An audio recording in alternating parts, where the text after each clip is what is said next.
मिनिस्टराक मेळ्ळें कितें आशिल्लें?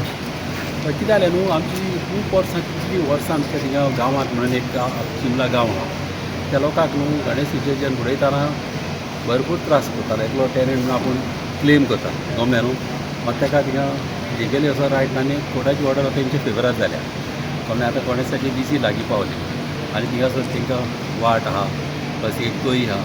ते वाटेचेर तूं वतालो तो कांट्यो घालतालो, कांट्याची झाडां रावप मागीर गाडीची वस्तू उडोवप गव्हर्मेंट न्हू आनी अशें गणपती उडयता थिंगा असलें करप सारकें न्हू.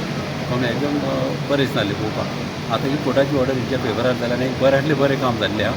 आमी एज ऑनरेबल WIT मिनिस्टराक मेळपाक गेलेले आनीक कित्याक थिंगा मातशी सर्वे करूंक जाय दाखोवपाक की आमची तोय हेजे प्लानां दाखयलेली आहा ती खंयचे कडेन माग करपाची आनी थिंगासर आमी ताका सांगलां JCB घालून येवपाक आमकां बरे भाशेन थिंगा गणपती आमचे पुजून बरें जावंक जाय.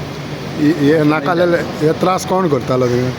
कितें जालां न्हू खरें म्हटल्यार एकलो थिंगासर 114 ना जाल्यार एका भावाचेर जो एका मनशाचे आहले तेच्या भावाचो चेडो त्रास करता कारण त्या भावाच्या चेड्याक रायट येयना. सो आतां हें क्लियर जालां कोर्टांतल्यान? कोर्टांतल्यान आतां ऑर्डर हेच्या फेवरात जाली. सो मिनिस्टरान कितें सांगलां तुमकां? तेणें सांगलां आपूण फूल सपोर्ट दिता आनी तेणें सांगलां आतां फुडले मंडे यो सांगलें आमकां गव्हर्मेंट आनी ती सगळी फॉर्मेलिटी करया. ओके.